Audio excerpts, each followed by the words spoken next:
Welcome to the Daily Coffee Pro, friends. During today's episode of the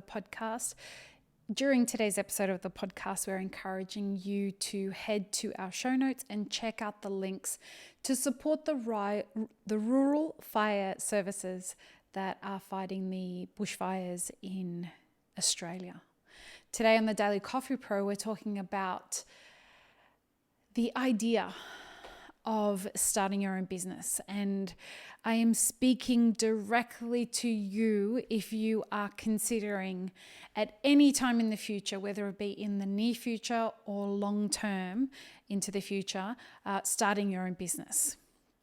This is an important conversation to have because I feel as though if I have had this conversation with many of the people who are now consulting clients of mine and in the past, I could have saved them a lot of heartache and better prepared them for the journey that was to come.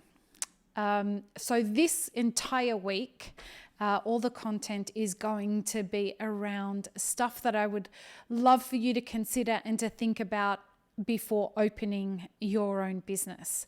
And there's a blog post coming out today or tomorrow, as well as in the mailing list. You'll get access to that. If you haven't signed up to our mailing list, head to our website, mapperforward.org, and click on the subscribe button that is further down in the footer, and you will get our weekly newsletter that talks about what our content is about this week and who's coming on the podcast, what we're talking about, the blog posts, any events we have coming up, etc., etc.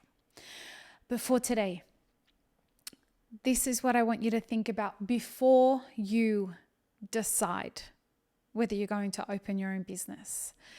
There is so much, so much that I want you to think about. And one of those things is, why are you doing this? There are so many people that in retrospect, so looking back, when you ask them why they opened up their first cafe or their first roastery, they'll tell you one of two things. It was either the next natural progression of what they should do in their career because they didn't know what else they should do. They hated their job and they hated the person they were working for. So they decided, well, the only way this is going to get better is if I open my own business. Or the other reason they say that they've opened their business is because they love coffee. Now, though any of those two are the two reasons that you are opening up your business, I would just invite you to take pause. As you read in the blog post of this week, in the words of the great Anthony Bourdain, he talks about that the worst business owners are the ones that do it because they loved it. It's not enough, friends.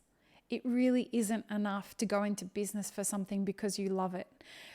I guarantee you that by the end of it, you will have drained all the love that you have for anything that you go into business for just because you loved it.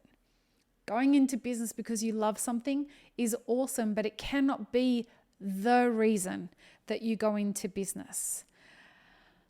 And I should preface all of this by saying, I don't want to stop anyone from going into business. I think that business is the way that you are going to achieve a lot of the goals that most of us want to achieve in life. And if I could encourage everyone to go into business, I would. But what I am saying is that I want you to go into business at the right time.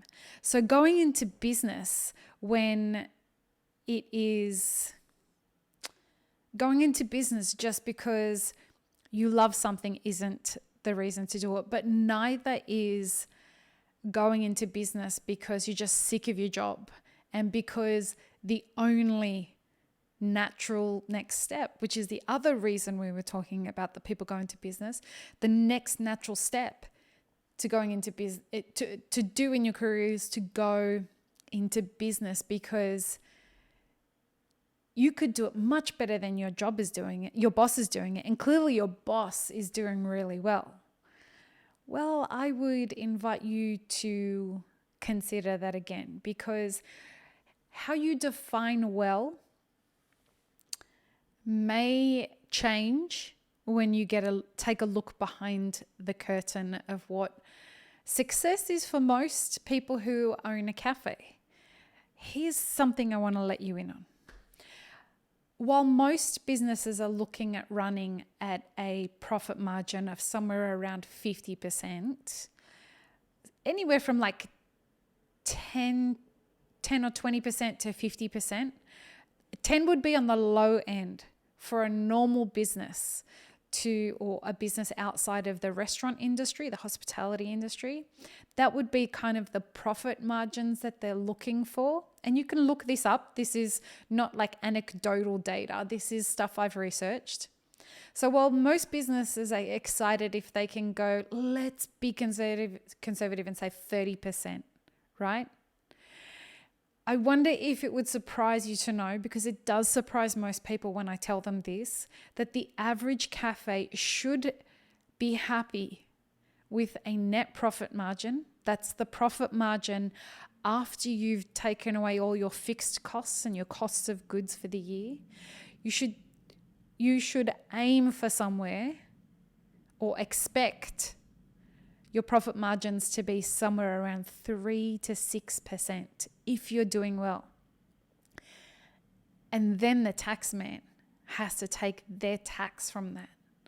And so when you're considering going into business, if you're going into it because you love coffee or because it's the next natural step of what you think you should be doing, I want you to consider that whether that's a good enough reason to be essentially guaranteeing yourself a minimum wage job. That's essentially what you're going to be guaranteeing yourself for the first 3 years at least, 3 to 5 years. And if you are the 1 in 2 business owners that survives after 5 years, and that's the survival rate is 50% after 5 years. And don't believe what they say. Most small businesses don't close in the first year. That's not true. It's consistent. 20% of businesses close within their first year. It's just that it seems that it's more in cafes because there is an increasing number of cafes and roasteries that are opening year on year. And so because there's more of them, it's still 20% that are closing. It's actually a little lower because the restaurant industry closed at a slightly lower rate than the national average here in the US. But it's just because there's more of us that are opening, that it feels like everywhere you look, there's a cafe that's closing within the first 12 months of it opening. It's simply not true. The number is 20%. And it's quite shocking to see how consistent that number has been over the last 10 years. More, I think. When I saw the analysis and then I redid the analysis because I thought someone was messing with it a little bit. No, it's like it may jump up 0.5% or 1 or 2% plus or minus.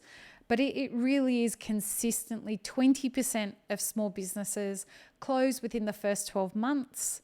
And that goes to, I think, 30 or 40% at 3 years, and it's 50% at 5 years.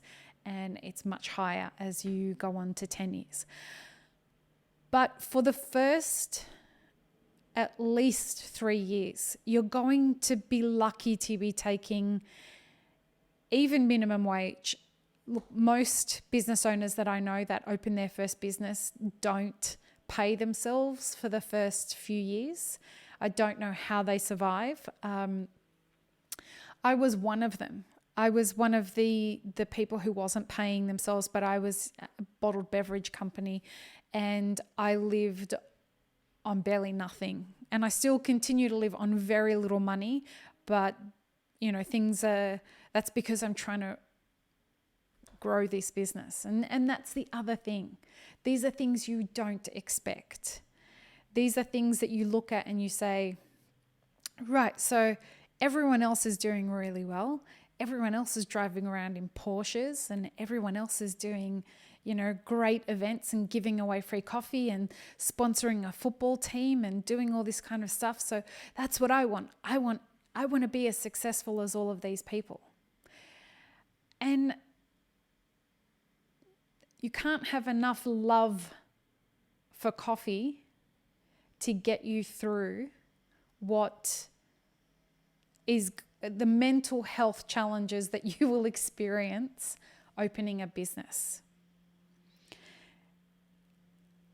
We all know a couple that were in a difficult marriage, and they thought that the solution to a challenging marriage was going to be, let's have a baby. If the reason that you are getting into having a business or owning your first business is because you think that it is going to fix anything that's going on in your life, much like what happens to marriages that have a baby because they think they're going to fix it, that's going to fix everything, that will not be the case. The stress of the new responsibility will confound and amplify and exacerbate all the other anxieties and frustrations that are going on in your life. And I want you to hold these things in your pondering space before you consider going into business. Before you decide, is this the thing for me? Because 100% of business owners that I know, regardless of how successful they have been, 100% of them said that they had no idea how hard it was going to be. They thought it was going to be, a lot of them thought it was going to be hard.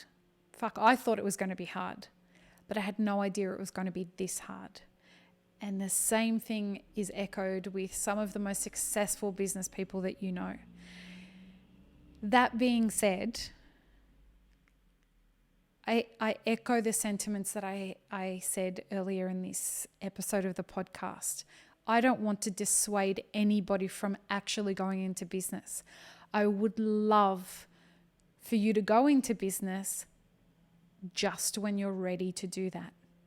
And so if you have the courage, and prepare yourself with courage, and prepare yourself with the understanding of what you need to know, and we'll talk about that this week.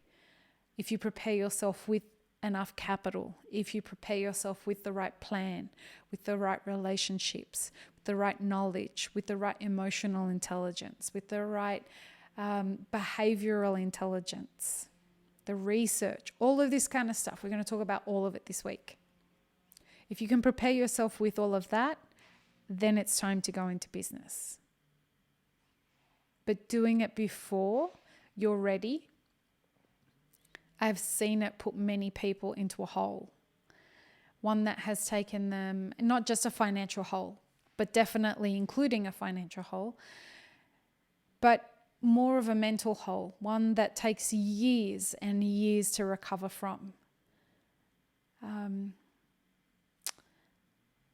it doesn't have to be that way. That's the exciting part about this and this week's series of podcasts. You don't have to get yourself into a situation whereby going into business is almost certainly going to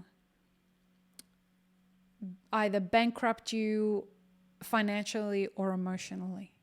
You can be better prepared. And I would like to see more coffee businesses opening, prepared and conspiring to success, real success, not hopeful success, but confident success. And I hope that this podcast is not only a wake-up call, but an inspiration towards getting you prepared for whatever greatness it is that you've decided to walk this path with. I hope that that's helped.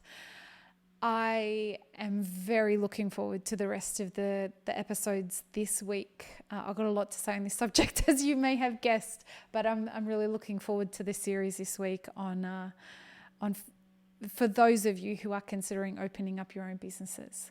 Peace, love, and peanut butter, friends. Have an amazing rest of your day.